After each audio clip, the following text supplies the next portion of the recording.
supporting water treatment professionals since 1989.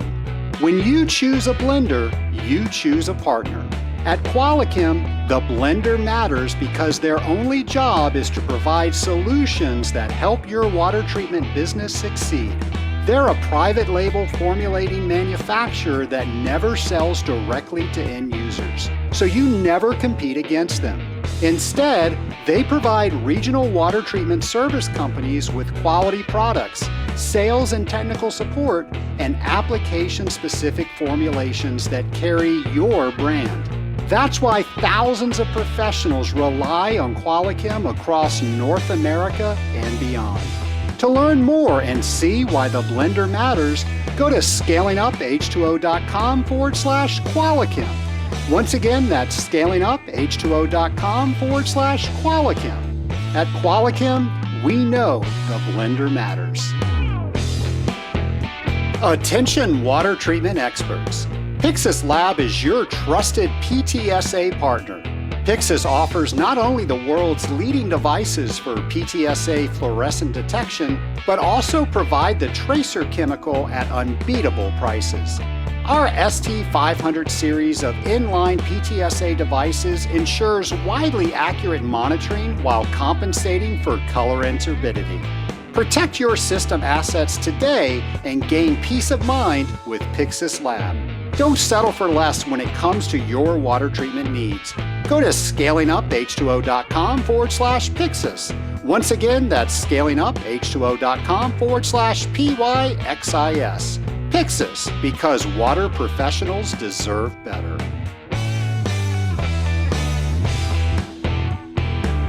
Welcome to the Scaling Up H2O podcast, the podcast where we scale up on knowledge so we don't scale up our systems.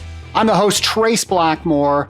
Nation, I absolutely love hosting this podcast, and I love getting to meet new people that you introduce me to or new ideas that you want to hear about on this show. So I'm just going to come right out of the gate and thank everybody who has participated in giving us new ideas and new people to continue this podcast for as long as we possibly can.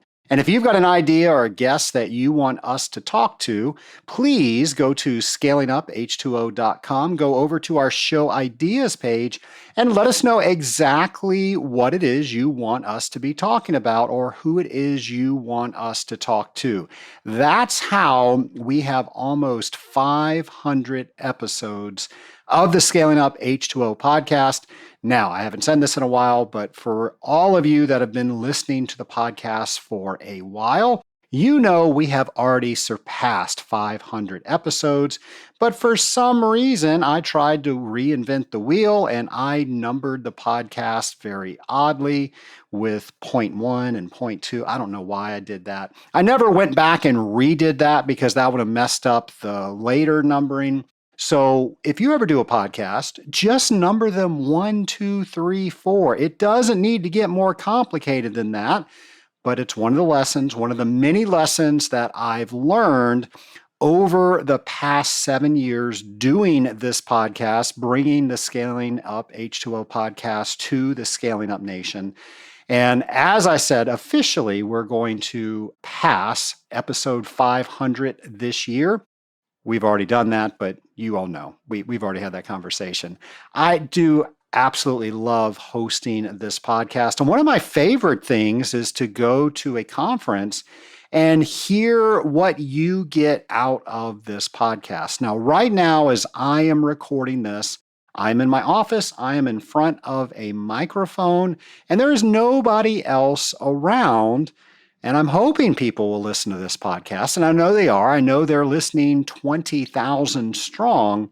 That's just extremely humbling when right now I'm just recording into a microphone. So thank you for listening. And moreover, thank you for doing things with this podcast. Thank you for taking an idea that maybe we talked about on the show, and then you ran with it, and now you're an expert on that, or you've changed the way that you're doing something, or you're looking at something a little bit differently because of what you've heard here on the Scaling Up H2O podcast. Nation, that is the whole name of the game because our goal is to raise the bar in the industrial water treatment industry.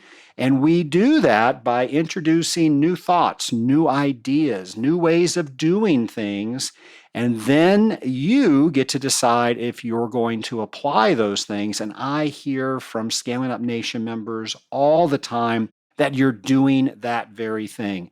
That a lot of times people were just wash, rinsing, and repeating when they were doing their service, and now they're doing things a little bit differently every time they do their service, and that's making their service better, and that's making their whole job experience better. Because if you do the same thing over and over again, you just get bored. That's how we're all wired. And there's so many things that we can do in this industry. There's so many ways we can service. There's so many different ways we can examine equipment, so many different ways that we can run tests, so many different ways that we can put all of those together and see what it's trying to tell us. And you are doing that very thing. That is raising the bar in the industrial water treatment industry. And I want to thank each and every one of you for putting this podcast to work, because I can say without a doubt, this podcast through you is making this industry better. Now, something we always talk about in the industry are what are some things, what are some places that you should have on your calendar so you can do the things or get scheduled the things to go where you need to go, to get new information, to meet new people, to get the next idea. So I hope everybody has this one on their calendar. It's the 2026 Association of Water Technologies Annual Conference and Expo, taking place September 16th through 19th. That event's actually happening at the Oklahoma Convention Center at the Omni Hotel. So I hope you already have that date saved. They have opened up registration. So please, if you have not registered, go ahead and do that. They have so many rooms available for the room block at that discounted rate. So make sure if you're going, you get that discounted rate. And I mentioned it's September 16th through 19th.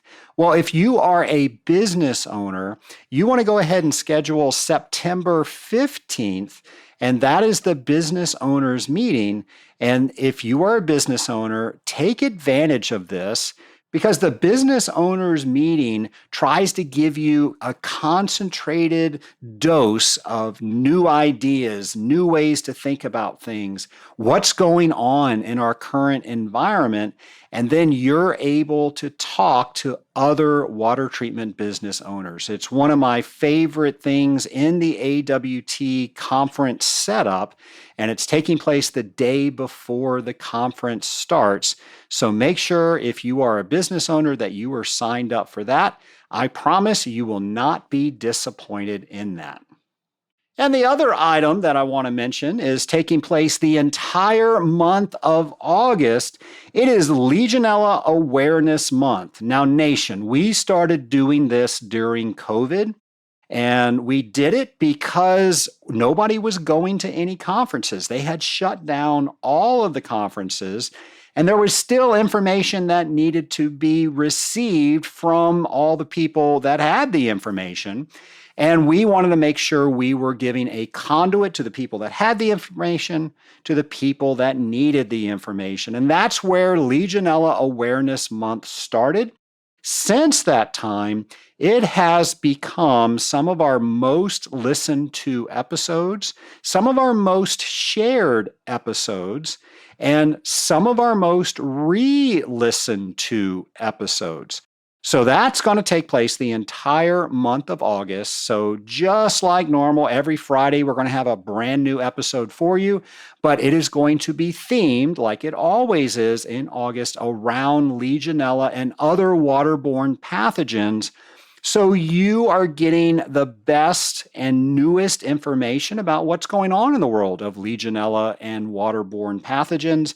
so you can have the best conversations with your customers, so you can advise your customers in the best way, so you can start researching things and maybe even challenging what you already know about certain things when it comes to Legionella and waterborne pathogens. There's always so much new information that happens each and every year. And listening to Legionella Awareness Month is just one way to stay up in front of all that new information. So I love bringing those episodes to you. I hope you enjoy listening to them. I know you do because I've seen the statistics from all of our metrics that I just mentioned there.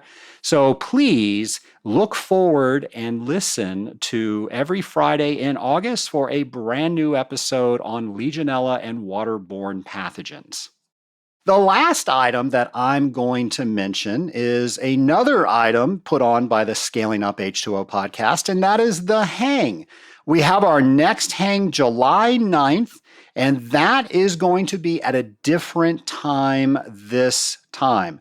Now, what am I saying? We normally would have that in the evening, because when we first started this event, it was during the AWT conference when we were all visiting that conference remotely, and people were not getting the networking experience that they were wanting. So we started the hang back in 2020 during COVID.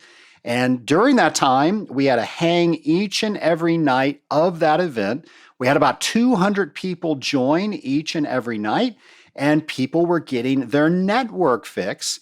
And because it was after the convention, it was happening at 6 o'clock Eastern time, people were enjoying cocktails. And we, of course, helped with that. And we gave a signature cocktail each and every day that people would either make or they wouldn't. So it became a happy hour. Well, we've always done it at 6 p.m. Eastern time.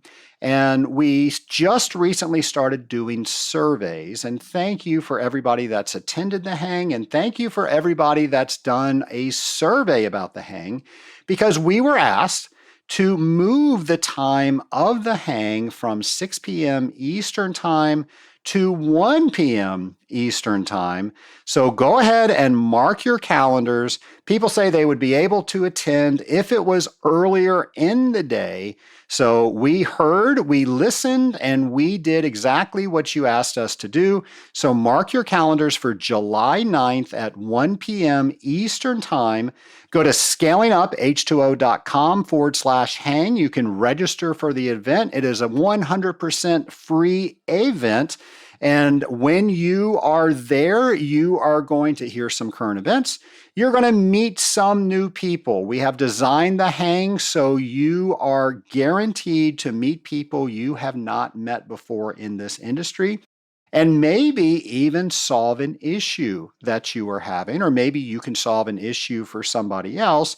Or maybe you met somebody and the issue that you're going to have next year, you now know who can help you with that. Those are all sorts of things that we do during the hang. The only thing we need to make it a successful event is for you to be there. Once again, that is July 9th at 1 p.m. Eastern. And all the information, including registration, is at scalinguph2o.com/hang. If there are any conferences or training seminars that I did not mention, it doesn't mean that we don't know about them. It means that I just have so much time to talk about so many things during the podcast. Now, we have so many things listed at scalinguph2o.com/events. So I urge you to go to that webpage and just look at all the things that we have available to us within the industrial water treatment community. And again, I would hate it for something to be in your backyard and you not know about it. So please go over to scalinguph2o.com/events. Well, Nation, here is our next interview. My lab partner today is returning guest Kalpna Solanki, President and CEO of Game Changers. Kalpna, welcome again to the Scaling Up H2O podcast. Thank you. Pleasure to be here. I can't believe it's been over 2 years since you've been on this podcast. I know. I thought it was last year. And that's what I thought told it was people. last year too. So actually, I have it written down here. It was episode 435. You were talking about backflow prevention, and that was way back March of 2024. Amazing. Well, what have you been up to since then? Oh, lots of changes in my life. First of all, I started a company with some colleagues, and we work mainly, I personally do a lot of work in the wastewater industry. Still working mainly with nonprofits and government agencies. I also work with some colleges and universities and some other organizations, mainly in areas related to board governance, board elections, kind of things like that. Some components that I'm really very passionate about. And you are very active on social media. It seems every time I open up LinkedIn, you're doing something more fun and more exciting than last time.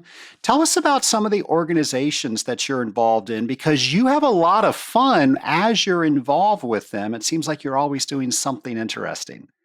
Well, one of the things I always decided I would do was give back in terms of the groups I work with. But there are two criteria that they need to meet. And in terms of my involvement, I need to feel an opportunity to contribute and an opportunity to learn.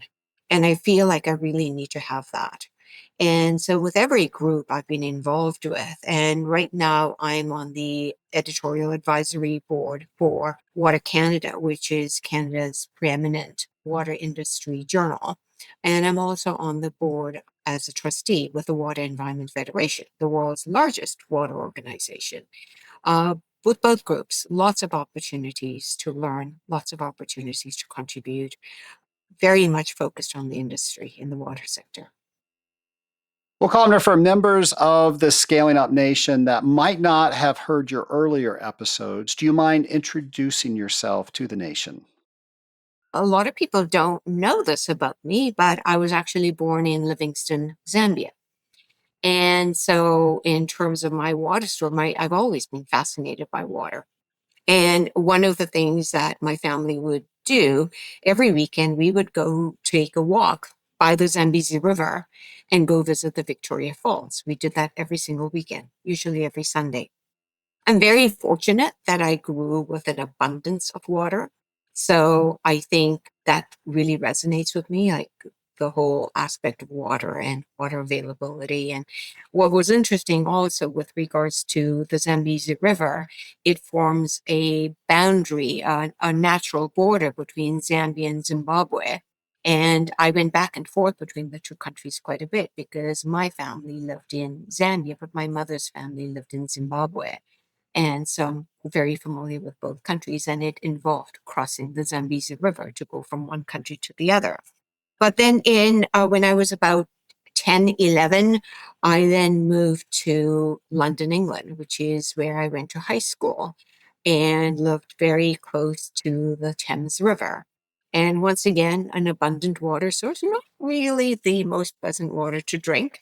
And little known fact, if you've gone to London, England, and you drink the water from the tap, it's actually treated and distributed by Thames Water, which has been in the media quite a bit recently. But Thames, if you drink water in London from the tap, it's gone through 9 guts before it got to you. And then I moved to Vancouver and I went to university here.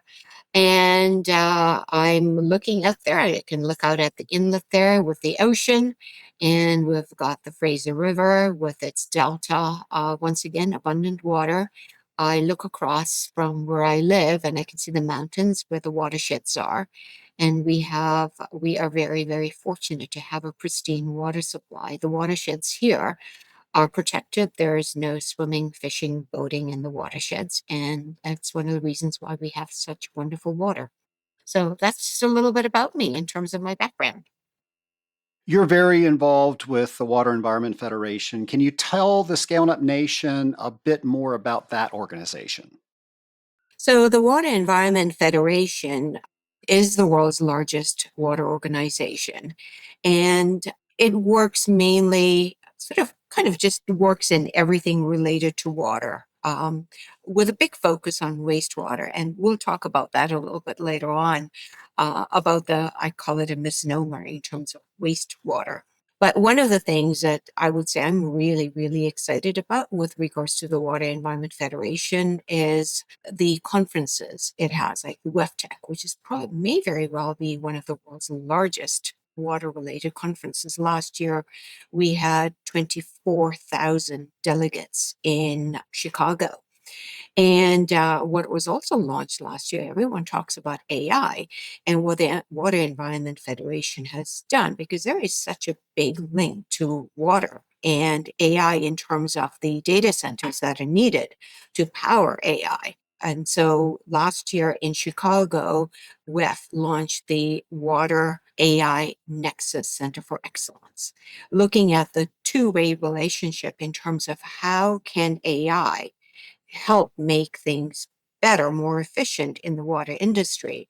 And at the same time, looking at the relationship between the data centers and water use and what can be done about that, because some communities are quite concerned about that. Now, I learned recently you and I have something else in common. We are both scuba divers. I did not know you were a scuba diver. I didn't know you were a scuba diver, and then I saw one of your social media posts. How long have you been diving? It's been a few years now. I have to say, I'm a bit of a warm water diver. Apparently, the diving around Vancouver is really quite amazing, but I would need to be dry suit certified, and I'm not. And I've sort of not gone down that path yet.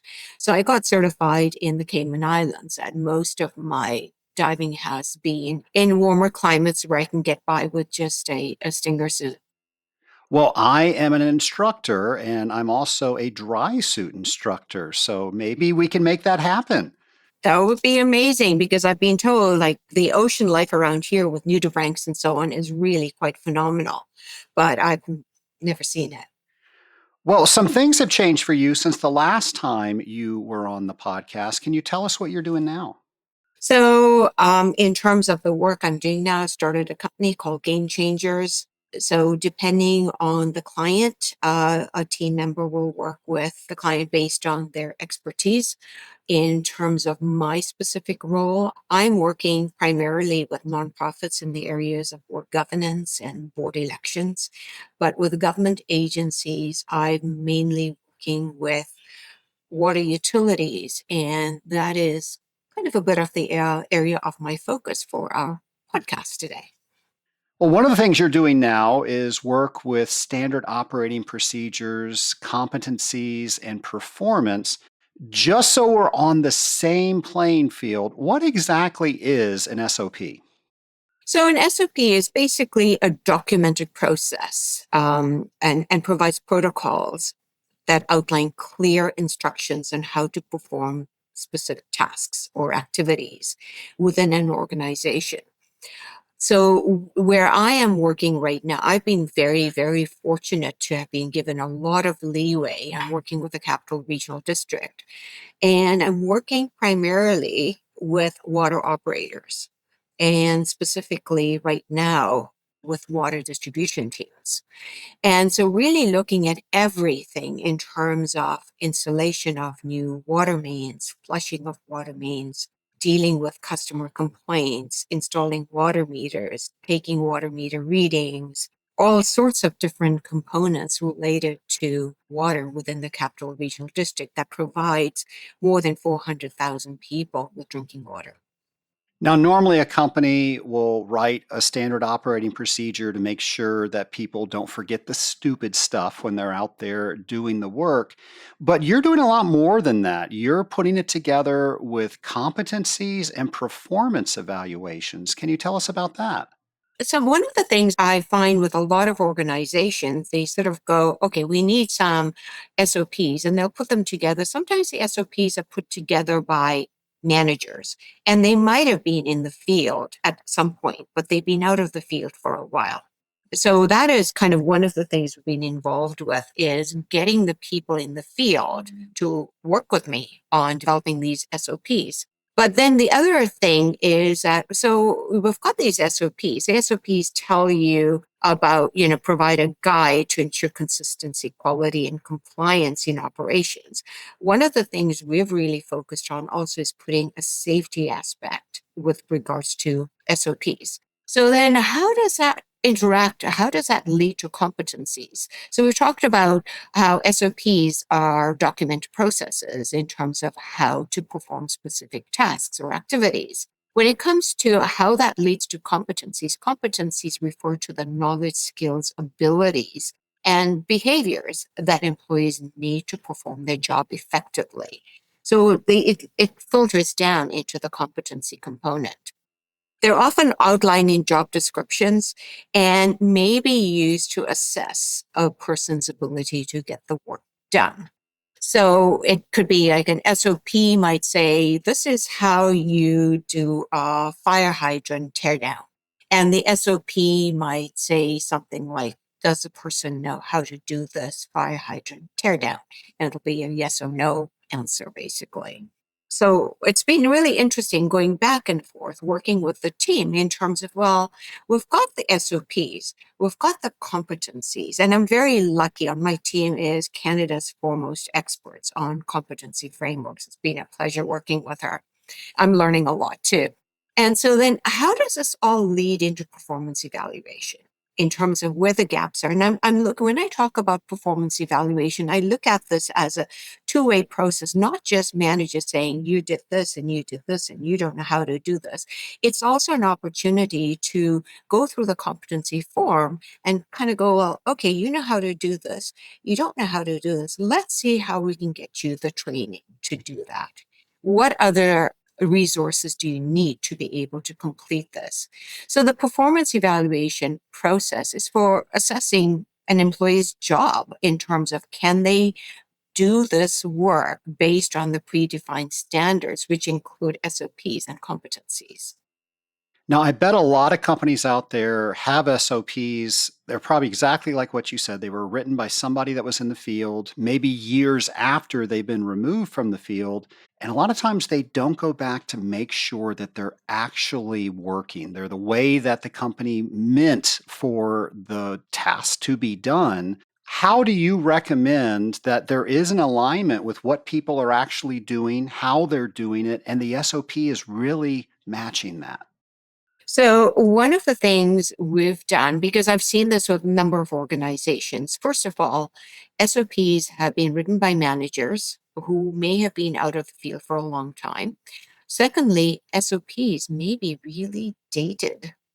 Like I've come across groups where I'm looking at SOPs that are 20 years old, and they will make comments in there saying, if you need to do this, call John Smith at such and such number. Well, John Smith retired 10 years ago. That number and that email address no longer works. So, really getting through the document, but actually getting through the document, the people, like basically the boots on the ground, in terms of, is this correct? What needs to be changed? And I'll work with them live in terms of going through the whole SOP and then revising it. And then, very importantly, putting at the top of the document the revision date so everyone knows. Then, the other thing we found with a number of groups is the SOPs in the library will have old SOPs, new SOPs, and people just don't know. And so, one of the things I've also done, and I've done this with the Capital Regional District, I basically put together an SOP, I call it an SOP nomenclature. So basically, like file folders that fit in with the different groups in terms of if you're in water distribution and you're looking at, say, flushing of water mains, then you basically find that SOP within that segment. There's no point in having a whole list of SOPs, which is what they would do. Most organizations would have. They'd have hundreds of SOPs. And you had to find the SOP relevant to what you wanted to do. And then not only that, then you had to find the most current version of the SOP. So it's cleaning that all up. So now it's basically like file folders. You go into the folder you need, you find the SOP, and all the information in there is current. And then to just confirm, it has the date of the last update at the top. But with the Capital Regional District, we've taken it one step further, considering that people have different learning styles. And not everyone likes reading pages and pages of documents. So what I've done is once the SOP is finalized, like the revision has been completed, I'll very often run it past the supervisor, making sure that everything is okay. And then I will write a script. Then I'll bring my videographer out to the field and we'll wait until that particular component is being covered in the field. And the videographer will actually shoot a video using my script for guidance and then do a voiceover. And then we'll take it back to the team going, okay, this is the SOP you approved that you were involved with. This is the video of that SOP. Now, the beauty of it is that they're involved in that whole process. They're involved in the creation or the revision of that SOP. They're also the subjects in the video. It's their video. So there's a really big sense of belongingness and ownership of the project because they're the stars of, we don't hire any actors, they're in it. One of the things, of course, they said, well, what are we going to do about the voice? I mean, do we need to wear mics? And not everyone's comfortable with that. And there's so much background noise too. So that is where the voiceover comes in based on the script I've written. And so they would get to review that. Sometimes they may make some tweaks. And this is where one of the AI components comes in, because one of the first videos I'd done for another organization, we used someone else for a voiceover. Then there was another one where I did the voiceover, but now we use AI. And so the beauty of it is that if there is anything that needs to be revised, I don't need to get mic'd up. No one needs it. Like basically the videographer makes that change and within minutes, the change is implemented. So that part has been really amazing. So now if you are an operator out in the field and you want to know how to do say a particular type of hydrant teardown, then you can pull out that SOP. And within the SOP, the written SOP is a link, and you click on it, it'll take you to the video. So based on your learning style, you could watch the video, you could read the SOP, you could do both. And so that part is very exciting. I don't think anyone, so far, I haven't come across anyone else doing it except for this particular client on Vancouver Island. We were working with a consultant not too terribly long ago. He's helping us with 5S methodologies in our company. And I'm going to get it wrong because my Japanese is horrible, but the term is Gemba. Are you familiar with that? No. He was saying that Gemba is a Japanese term, and I'm going to mess up the exact definition, but the procedure needed to be where the problem occurred. And I think that's loosely what Gemba meant. So if I'm out in the warehouse and I'm working on something in particular and I don't remember how to do it, if I remove myself from where the situation is occurring, then it's less likely for me to go look up that process because now I've got to go get my computer out. I've got to go open up SharePoint. I got to find the right file. He recommended a barcode, and you scan your phone with the barcode and it brings up exactly what you're talking about. I can either look at a video or I can look at the SOP. We've just started doing that, but it's amazing how people actually solve the problem for themselves when it's easily accessible versus, oh, I'm either going to do it and figure it out myself, maybe get it wrong, or I'm just going to call somebody and they'll tell me how to do it. I'm kind of curious. What do you think about that concept? Actually, thank you for mentioning that because that reminds me of the other component of this project, which is actually using QR codes. So there are QR codes, and if an operator is out on the field and they see this hydrant, and they've got 6 different types of hydrants, and each one has a different process. And so they can just use their phone, scan the QR code, which takes them to the SOP. And within that SOP, if they want to watch the video, they can watch the video. It's fantastic. Yeah, it's just like literally like making it as easy as possible. Because I think if things are too complicated, people are going to be more tempted to wing it. Right. And that's when we have our issues. Yes, and that's when we have our issues because there's so many components. I mean, there's traffic control, like just simple thing, like you're doing a tear down of a fire hydrant. You want to stand behind a hydrant when you take the caps off because you could seriously hurt yourself. So all of those components are written in there. And Getting back to that, one of the things is when you look at some competencies, and this is something I've noticed with some groups as well, the competencies are sometimes put together by the occupational health and safety group. But the occupational health and safety group does it from a slightly different perspective. So we said, well, we've got these SOPs, we've got the safety already built into it. So why don't we use our SOPs to develop the competencies rather than getting the SOPs, rather than getting the competencies from occupational health and safety? And the best thing about it is, as I said, that feeling of ownership and feeling involved in the process, I think is really important because I'm a certified operator. I don't work in the field, but I am a certified operator, but I don't have the kind of expertise that these individuals have who are doing this day in, day out. So I need their feedback to get the reality of their job on a day-to-day basis.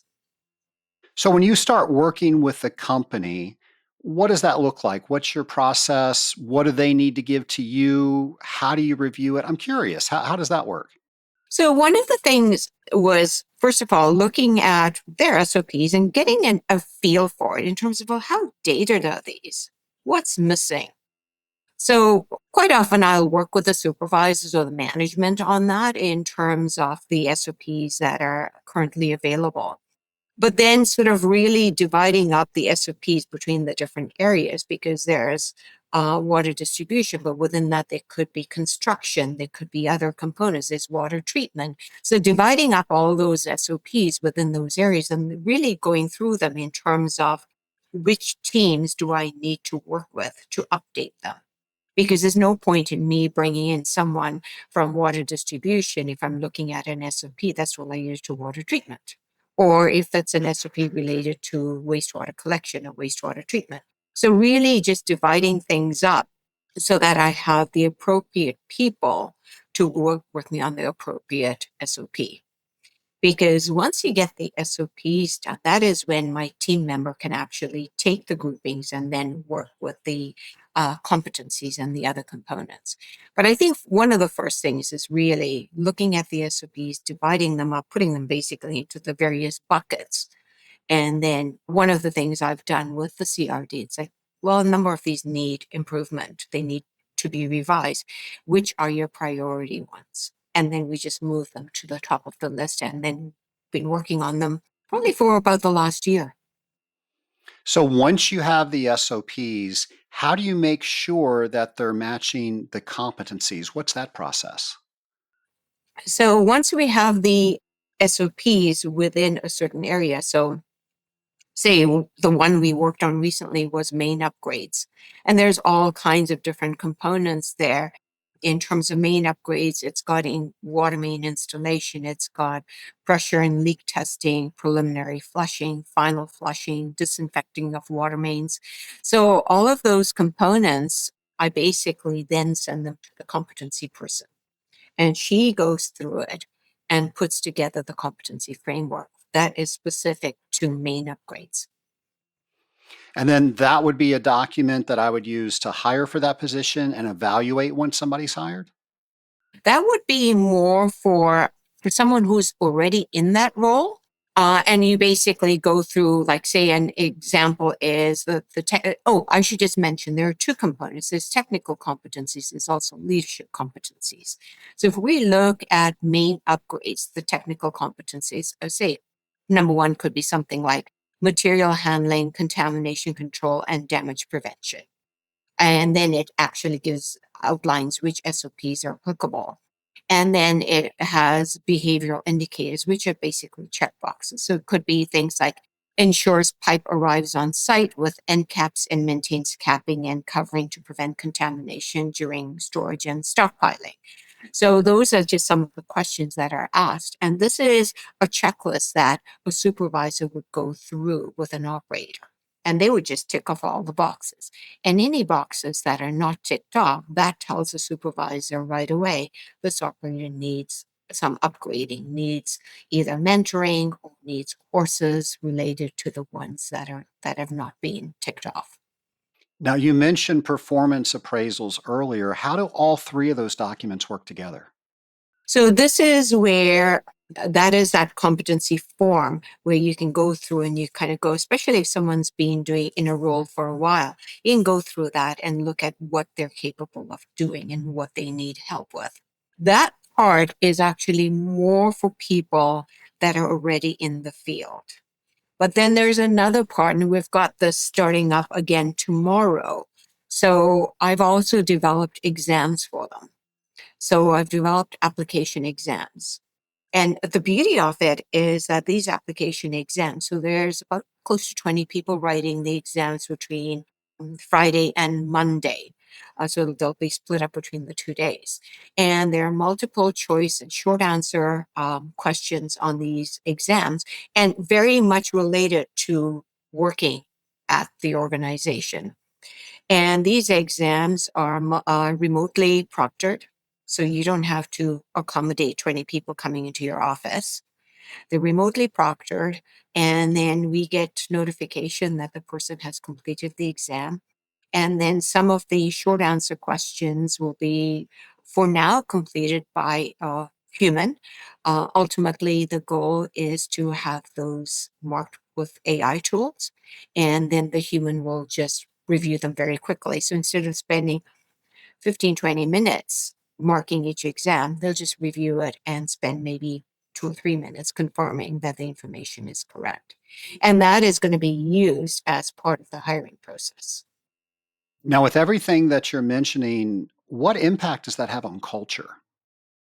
With regards to the SOPs and the competencies, because the people are involved, I think it's made, I think it's brought a sense of empowerment because this is their project. They're involved in the revision of the SOPs. They're involved in the videos from which the competencies are developed. Now, once the competencies are developed, I should just confirm, is that we use subject matter experts for validation to make sure we are capturing what actually needs to be done. And once again, this is based on the SOPs that the staff were involved with. So I think in terms of the culture, I think there's a sense of involvement in the process, which, as I said, is empowering. And I think that says a lot because they're involved in the process rather than being just told this is how it's going to be. No weigh in, no buy in, I think Pat Lencioni says. Yes, absolutely. So I think that part is really important because, as I said, I'm a certified operator. I could write some of this, but would I accurately be reflecting what the job entails? No. They need to be involved because that's the other thing is the geography in on Vancouver Island is quite different from the geography here, and some processes are different. And so we need to make sure that we accurately capture the work they do. Well, let's say somebody's listening today and they related to the earlier story that you said, and they're thinking, well, maybe my SOP references people that retired over 10 years ago, and I don't even have a competency document, and I'm definitely not bringing those things into performance evaluations. What do you want them to start doing? I think that one of the key things is really look at the intersection between SOPs, competencies, and performance evaluations. I think it's one of those things that I don't think people really understand how these things don't work in isolation. They are actually quite related. And I think that's one of the key things that if you have a sound foundation, what you build from that will be a lot better. So if you have your SOPs that are up to date, you have people involved that are doing the work, from that you can develop the competencies. And I think that basically it really creates a robust framework for managing employee performance and operational efficiency. But also really an essential component there is with regards to safety. That needs to be built in.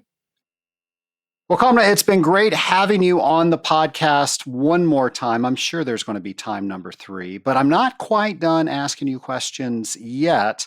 Now, you've already done very well on the lightning round questions version 1. Are you ready for version 2?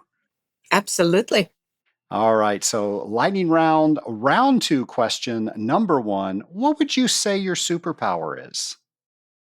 I think one of the things I would say is my superpower is when I look at organizations, I have this ability to look at organizations from the 10,000-meter level, or for our American audience, 30,000 feet level. Thank you for that conversion.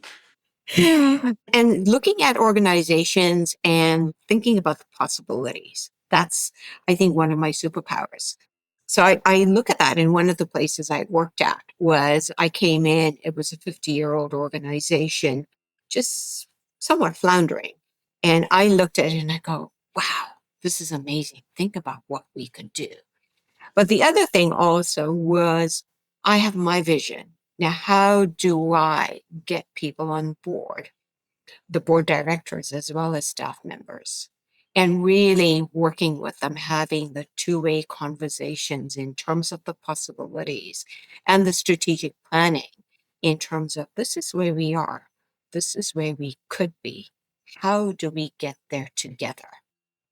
And I think that is one of my superpowers because I don't look at an organization, yeah, we're done. That's not what I look at what we could be. What would you say your biggest accomplishment has been? I would say it's probably to do with one of the places where I was a CEO, where I worked through the process of developing and implementing a new CRM. And once again, part of it was choosing the right CRM partner, finding a good team. And we worked with a Vancouver company called Bayleaf, and they helped with development of the CRM and the launch of it. But what led to its success, because you hear about horribly, it's like CRM projects that went horribly off the rails, like cost a lot more money and then didn't work and then it had to be shelved and then people started all over again. I've heard so many stories about that. This one was not cheap by any means, but it was pretty well on time in terms of the target launch date, and it was effective. And what led to its success, as I said, was finding the right team, but also involving the staff in terms of I have an idea, but I don't do that work. So the people who do the work need to be involved in the process. Was I there for every meeting? Yes, I was there for every meeting with the business analyst from the IT company. But the staff member that did the work was there. And I think that is what led to the success of the CRM project. It's considered to be one of the best in the industry. That's a project I'm really proud of. The other project I would say would be a project I envisioned and led with regards to training and certification of water operators in Kenya. I mean, anyone that's been to Kenya, it's an amazing country, like incredibly wonderful people, incredible sites, incredible game reserves with all these animals you can go and see. But there is not a place in Kenya where you could go to a 4 Point Sheraton, which is where we stayed last time. This is an international chain. And yet at the taps is a little decal that says water is not potable. Do not drink the water.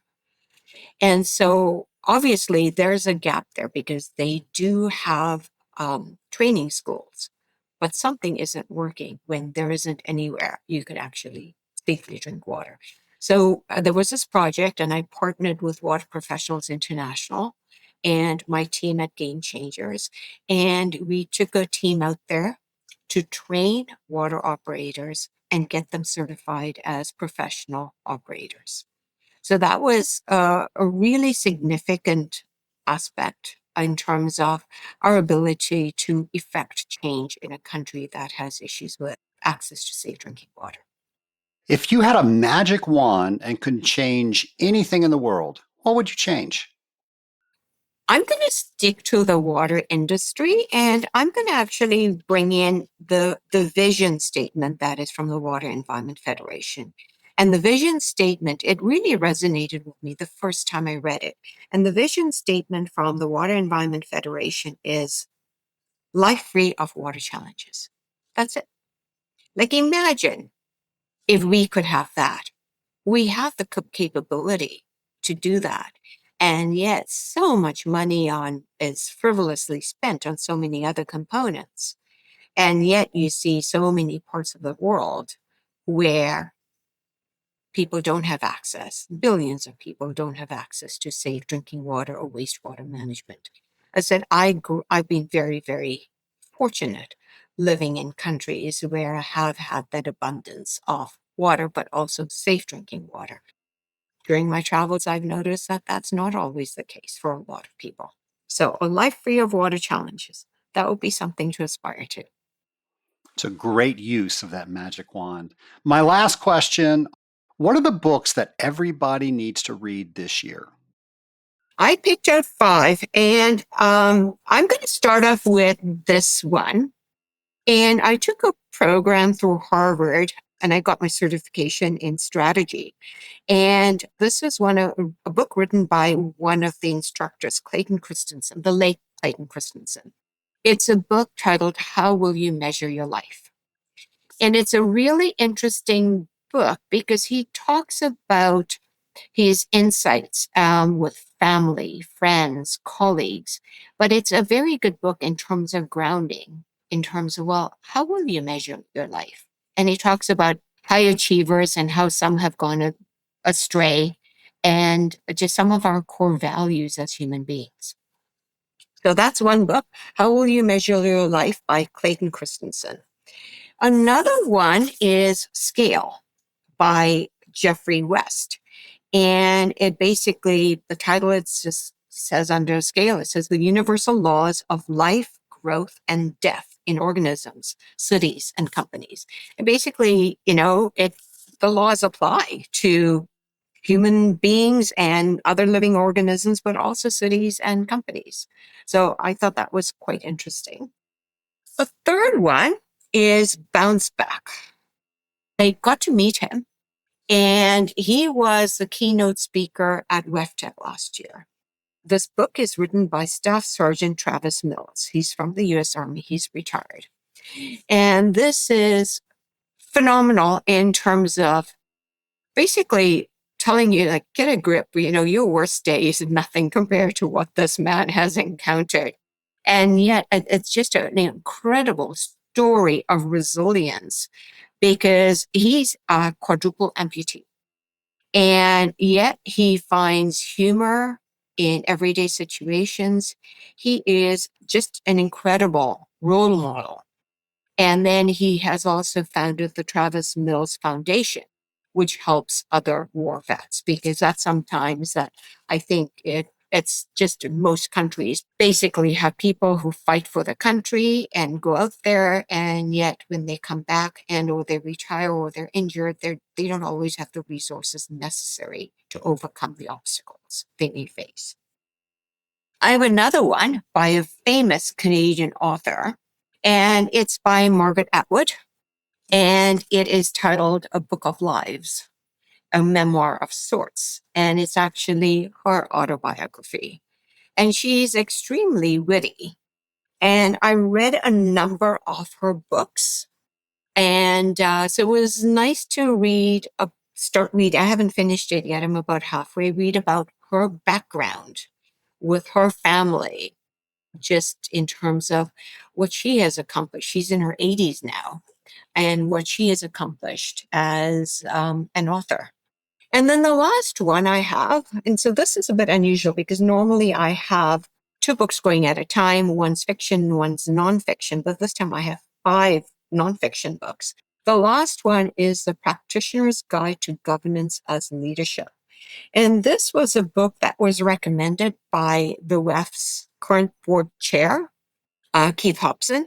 And it basically looks at building high performance nonprofit boards. So it really ties in very well with the board governance work that I do, which is primarily in the nonprofit sector. So, I mean, there are boards and then there are boards, and some are great and some are not so great. So this book has some really great tools in basically upping the game with regards to how your board functions. So those are my 5 books. Well, thank you for sharing that with us. We'll make sure to have all those books on our show notes page. Kalpna, I wanted to ask you a question about your hometown.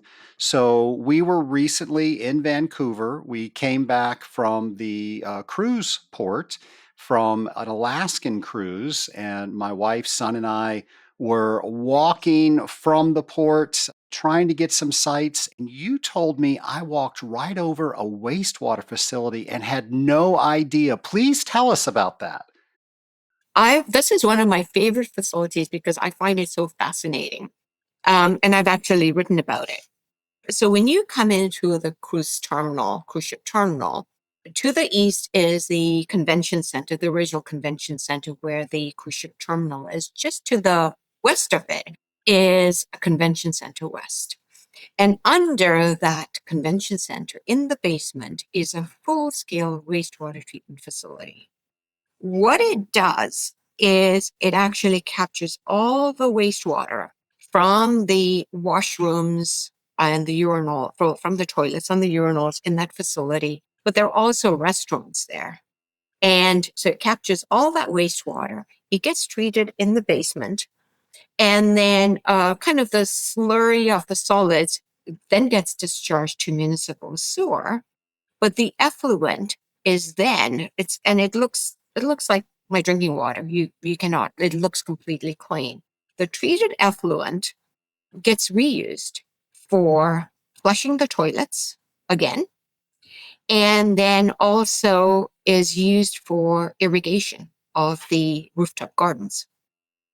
So most people who go there have no clue that this facility exists. It's out of sight, out of mind. And yet it's a phenomenal example of how you can really cut down on the load on the municipal sewer system in terms of the amount of discharge, but also reduce the amount of freshwater usage, because normally we flush our toilets with drinking water, we water our gardens with drinking water. And in this case, it's the wastewater effluent that is treated and is used for those purposes. Now, the Association of Water Technologies was at that very facility just a few years ago. What a wasted opportunity. I had no idea.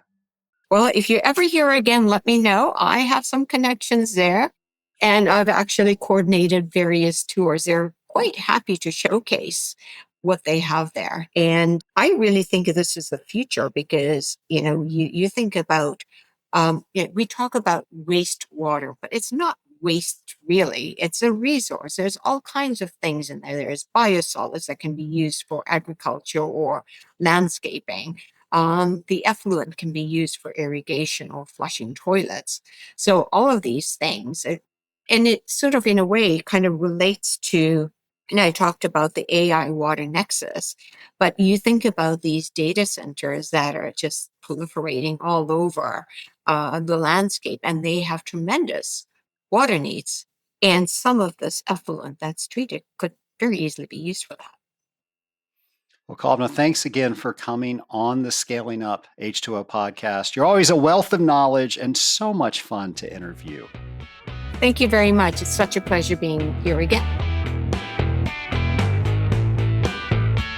Kalpna is always fun to talk to, and I don't know if you follow her on social media. If you don't, you should. She is always having a good time. She's skiing, she's scuba diving, she's running, she's doing all sorts of different activities, but she's doing them with people in our industry. And if she's going to someplace like WEFTech, you better believe that she is having the time of her life with other people, and she does a great job posting about that.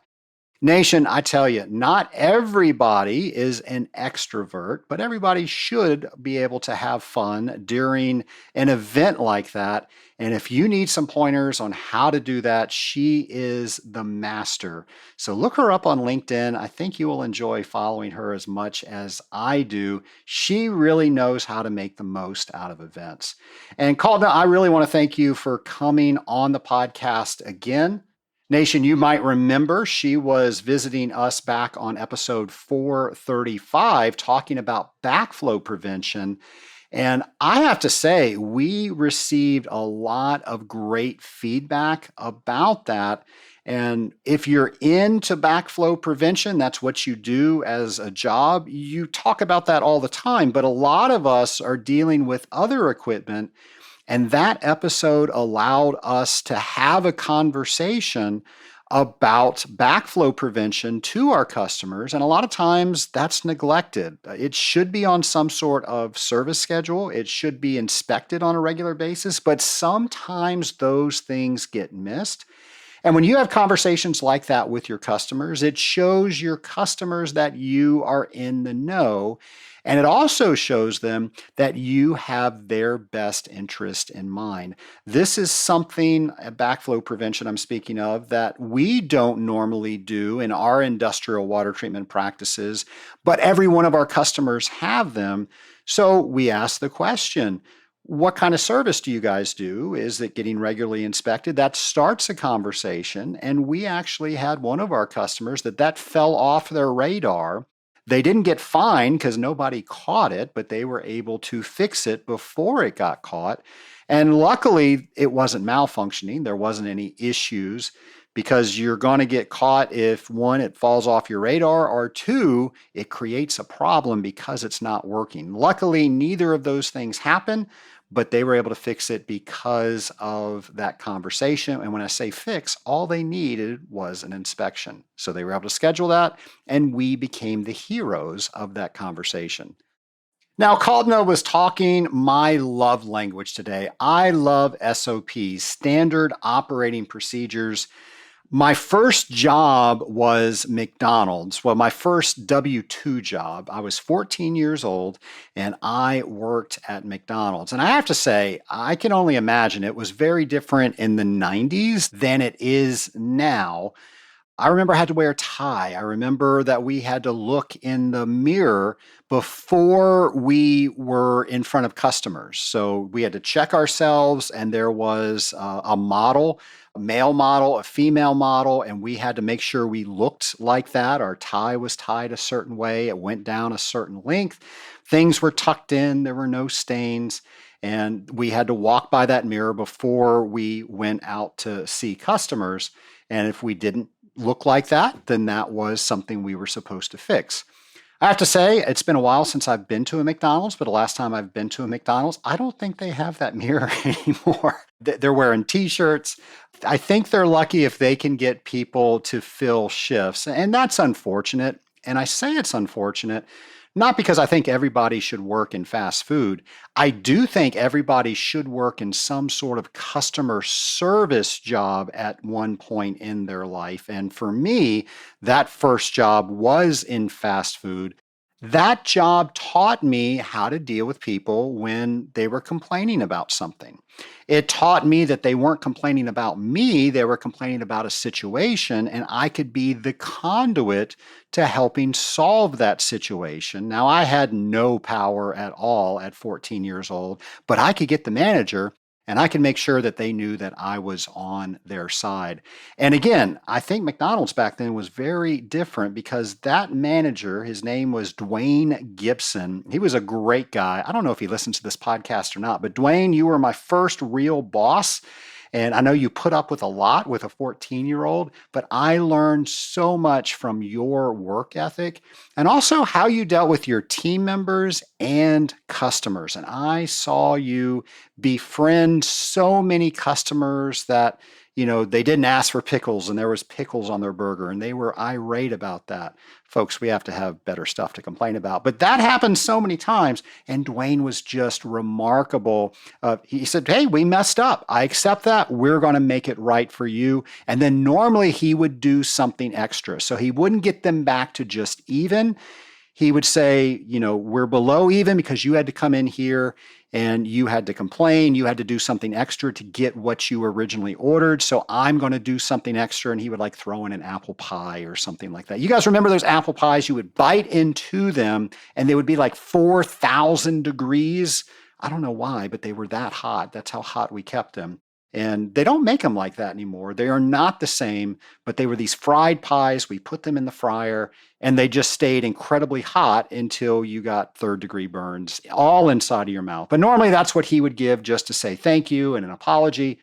All of that to say, and this is all the build up to this, that's where I got the love of SOPs at McDonald's. Now, the reason that you can have a Big Mac in Ireland and a Big Mac in Atlanta, and they taste the same, is because of these procedures.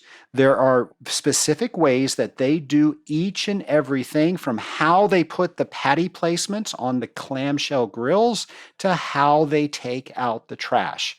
And when I was 14, I probably thought that that was pretty silly, that somebody had a procedure to take out the trash.